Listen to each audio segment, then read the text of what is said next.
नमस्कार भाइयों, आप सबको राम राम। मेरे चैनल सापेक्ष पे आप सबका स्वागत है। आज मैं बात करने वाला हूँ भाजपा के बहुचर्चित नारे अब की बार 400 पार के बारे में। भाजपा का ये नारा अब की बार 400 पार क्या सचमुच में एक नारा है या फिर सचमुच में मतलब कि सिर्फ एक नारा है या सचमुच में 400 के पार जाने का इरादा है भाजपा का? क्या वो सचमुच में 400 के पार जा पाएगी या सिर्फ लोगों के अपने कार्यकर्ताओं के जोश को बढ़ाने के लिए वो ये नारा इस नारे का इस्तेमाल कर रही है?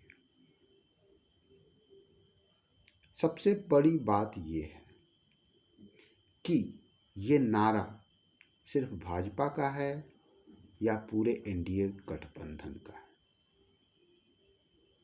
तो थोड़ा सा इस पे एनालिसिस करते हैं, थोड़ा बातचीत करते हैं, देखते हैं क्या है। सबसे बड़ी बात, सबसे पहली बात ये कि ये नारा सिर्फ भाजपा के लिए नहीं है, ये नारा पूरे एनडीए गठबंधन के लिए। केवल भाजपा 400 के पार नहीं जा सकती। इसके लिए हम पिछले आंकड़े का सहारा लेते हैं और देखते हैं तो पता चलता है। पिछली बार 2019 में भाजपा ने 303 के करीब में सीटें जीती थी और एनडीए गठबंधन ने 350 के करीब। तो भाजपा को अगर 400 के पार जाना है अकेले तो उसे 100 के करीब में सीटें जीतनी पड़ेंगी और एनडीए को अगर 400 के पार जाना है तो उसे 50 के करीब में सीटें जीतनी पड़ेगी। तो इस लिहाज से यही लगता है कि ये नारा भाजपा के लिए नहीं है। भाजपा के लिए 300 सीटें एक्स्ट्रा जीतना संभव नहीं है। ये नारा सिर्फ और सिर्फ एनडीए के लिए ही सटीक बैठ सकता है, अगर सही हो सकता है तो, क्योंकि वहाँ पे आंकड़ा 50 का है। अब हम सोचते हैं कि क्या 50 का आंकड़ा जुट पाएगा आगे इस इलेक्शन में, क्योंकि माहौल तो बहुत अच्छा है। पूरे देश में राम मंदिर के उद्घाटन को लेकर जो पूरा देश भगवामय राममय हुआ है, उसने तो भाजपा की बल्ले बल्ले कर दी है। सारे सनातनी, सारे राष्ट्रवादी खुश हैं, लेकिन उसका रिजल्ट क्या वैसा हो पाएगा कि भाजपा 400 के पार चली जाएगी? इसके लिए हम देश को, पूरे देश को अपनी सुविधा के अनुसार एनालिसिस करने के लिए 2 भाग में बांटते हैं, ज़्यादा नहीं, 2 भाग, साउथ इंडिया और नॉर्थ इंडिया, उत्तर भारत और दक्षिण भारत। इन 2 भागों में बांट कर अगर हम एनालिसिस करेंगे तो हमें पता चल जाएगा कि भाजपा को 400 सीटें आने वाली है, एनडीए को 400 सीटें आने वाली हैं कि नहीं, और कितने चांसेस हैं। तो सबसे पहले उत्तर भारत को हम देखते हैं। अब उत्तर भारत पर जैसे ही नज़र घुमाएंगे तो हर जगह, हर स्टेट में भाजपा ही भाजपा है, क्योंकि सबसे बड़ा पार्ट अगर हम बांट रहे हैं उत्तर दक्षिण में तो सबसे बड़ा पार्ट उत्तर भारत है। अब उत्तर भारत में जहाँ भी नज़र घुमाते हैं, जिस स्टेट में जाते हैं, सबसे बड़ा स्टेट यूपी, भाजपा करीब करीब सैचुरेशन पॉइंट पे है। 62 सीटें पिछली बार, 18 ही कम है, तो ज़्यादा से ज़्यादा 10 और जीतेंगी, 15 और जीतेगी, तो 15 सीटें आने के चांसेज और हैं। इसके अलावे अब चले आइए Gujarat saturation point, Rajasthan saturation point, Madhya Pradesh saturation point, Delhi 7 सीटें सैचुरेशन पॉइंट। तो करीब करीब सारे राज्य की स्थिति यही है। छत्तीसगढ़ में थोड़ी स्थिति और अच्छी हो सकती है, वैसे ही जैसे यूपी में। तो छत्तीसगढ़ में 7 सीटें थी शायद पिछली बार, अब की बार 11 में 11 आ जाएंगी। इससे ज़्यादा क्या होगा। तो सारी जगहों पे स्थितियां ऐसी ही, बस दो राज्य की स्थितियां थोड़ी डावाडोल थी, भाजपा की निगेटिव ही थी, एक राजस्थान और दूसरा बिहार। बिहार में 40 सीटों में से पिछली बार भाजपा ने नीतीश के साथ मिलकर लड़ा था और 39 सीटें जीत गए थे। इस बार उसके बाद क्या हुआ था कि नीतीश अलग हो गए, लालू के साथ चले गए, वहाँ पे भयानक डैमेज भाजपा को हो रहा था। भाजपा को वैसे ज़्यादा डैमेज नहीं होता क्योंकि भाजपा अपने हिस्से की सीटें निकाल लेती, लेकिन एनडीए की सीटों का डैमेज होता। लेकिन चुनाव के इन पहले अभी नीतीश कुमार 2-4 दिन पहले वापस एनडीए में आ गए और भाजपा का वहाँ फिर से डैमेज कंट्रोल हो गया और भाजपा अपने फिर सैचुरेशन पॉइंट को टच कर लेगी। यही हाल, बिल्कुल यही हाल महाराष्ट्र में था। महाराष्ट्र में शिवसेना के साथ लड़कर करीब करीब पूरी सीटें जीत गई थी भाजपा। उसके बाद शिवसेना अलग हो गई और भाजपा अकेली रह गई। तो यहाँ पे भाजपा को नुकसान होना निश्चित था, लेकिन भाजपा ने शिवसेना के टुकड़े कर दिए, एनसीपी के टुकड़े करके अपने साथ ले लिया। अब भाजपा यहाँ पॉजिटिव स्थिति में है। यहाँ जितना पिछली बार जीता था, मुझे लग रहा है उससे 1-2 सीटें ज़्यादा ही जीतेगी, कम नहीं जीतेगी। तो भाजपा ने यहाँ पे भी अपना डैमेज कंट्रोल कर लिया और सैचुरेशन पॉइंट पे पहुँच गई। तो कुल मिला के हम देखेंगे तो यहाँ सारा कुछ वही है, सैचुरेशन पॉइंट पे है। एक स्टेट है पश्चिम बंगाल, जहाँ के विपक्ष की सबसे खतरनाक और सबसे जिद्दी नेता ममता बनर्जी का राज है और वहाँ भाजपा अगर अपना पिछला 18 सीट का रिकॉर्ड बचा लेती है वही काफ़ी है, या ज़्यादा से ज़्यादा अगर जीतेगी भी तो 2-4 और सीटें 22 तक पहुँच जाएगी, इससे ज़्यादा होने की संभावना नहीं। तो कुल मिला के हम देखें अगर केवल उत्तर भारत पे, तो भाजपा पहले जितनी थी उतना ही कमोवेश आएगी, एनडीए जितनी थी उतना ही कमोवेश आएगी, थोड़ा सा ज़्यादा। तो ये है भाजपा का, इससे 400 पार का आंकड़ा तो नहीं छूने वाला है। वही है 350 था तो इस बार 65 तक जाएगा। तो अब हम आते हैं साउथ इंडिया में। तो साउथ इंडिया में जब हम आते हैं तो पहला स्टेट नज़र आएगा कर्नाटका। कर्नाटका में पिछली बार भाजपा ने अच्छी खासी मतलब विधानसभा हारने के बाद लोकसभा में उसने दंगल मचा दिया, करीब करीब सैचुरेशन पॉइंट पे पहुंच गई थी। 7-8 सीटें कम, 24 सीटें शायद जीता था उसने, बीजेपी ने।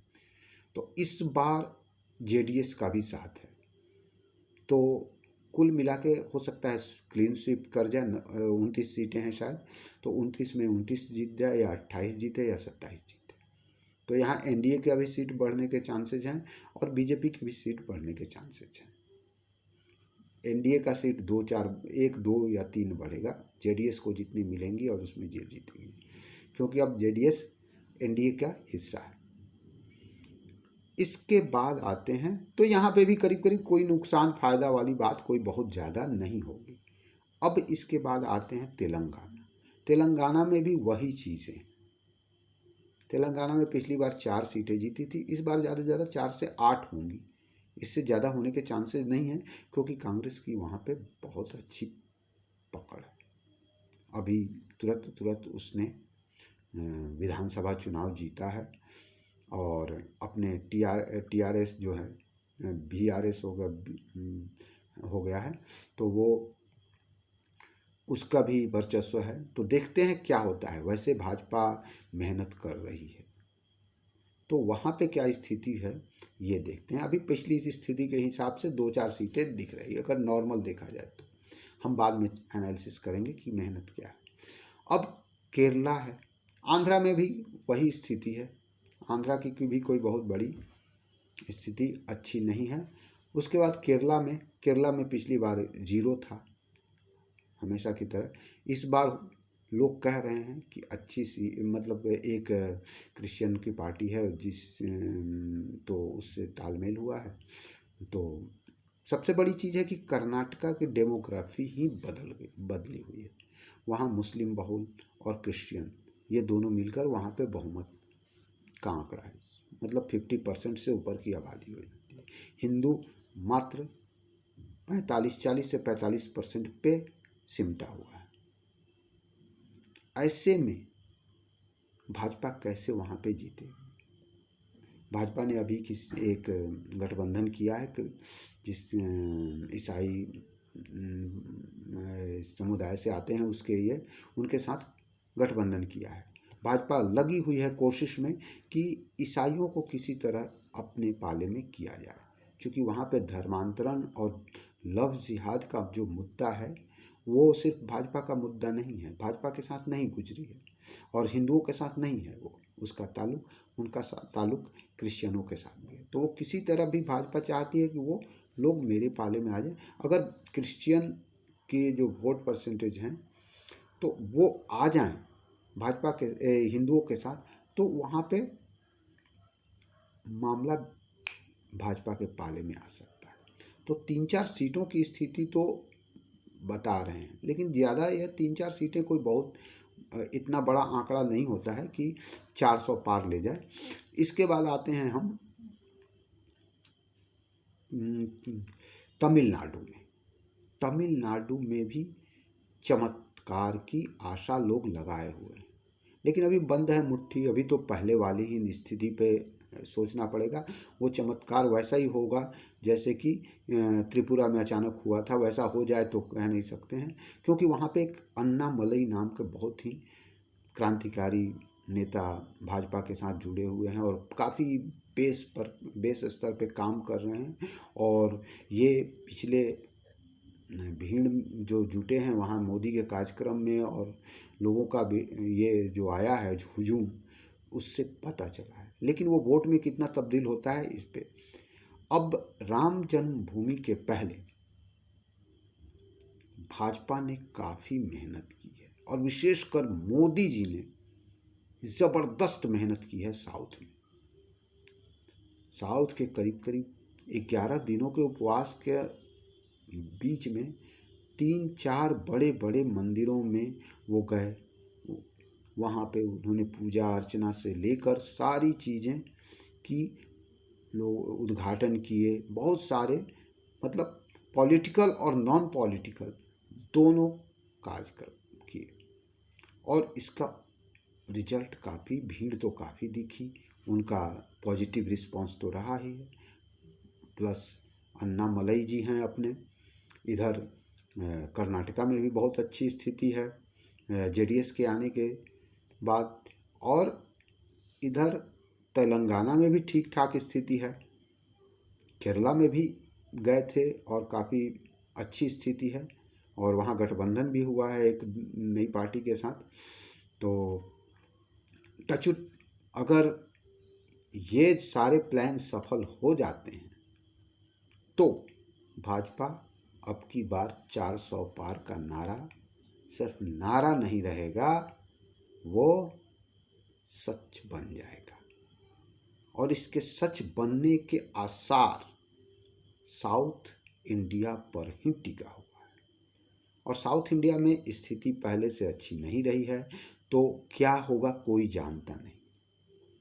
वो तो जिस दिन काउंटिंग होगी उसी दिन पता चलेगा, थोड़ा बहुत पता चलेगा जो एग्जिट पोल के रिजल्ट आएंगे उससे, या लेकिन 50-50 के चांसेस हैं कि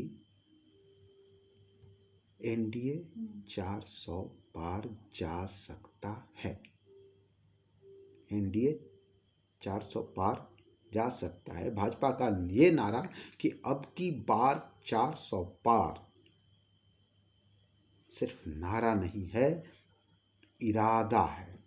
400 पार जाने का इरादा है। जाए या न जाए ये तो रिजल्ट के बाद पता चलता है, लेकिन इरादा है और उसके लिए मेहनत है, पूरी पार्टी की मेहनत है और स्वयं प्रधानमंत्री माननीय श्री नरेंद्र दास मोदी जी का भी इरादा है, मेहनत है। तो देखिए क्या होता है।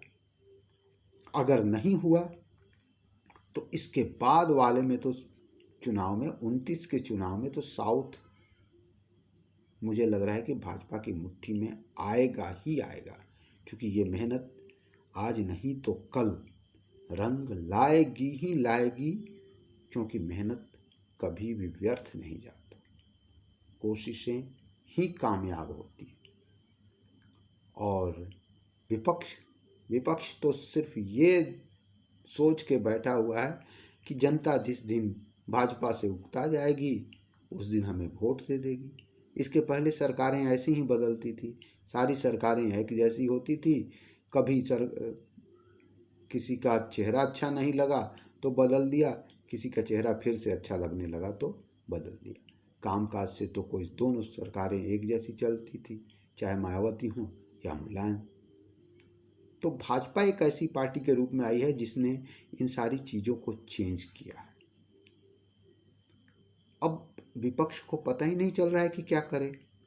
वो आज भी बैठी हुई है और इंतज़ार कर रही है कि कोई चमत्कार हो और जनता का मूड अचानक मोदी जी से के प्रति बदल जाए, वो उनसे नाराज़ हो जाए और उन्हें वोट देने लगे। लेकिन ऐसा नहीं होने वाला है। मेहनत जो करता है उसे फल मिलता है। मोदी जी जनता के लिए कर रहे हैं तो जनता क्यों नाराज़ होगी। तो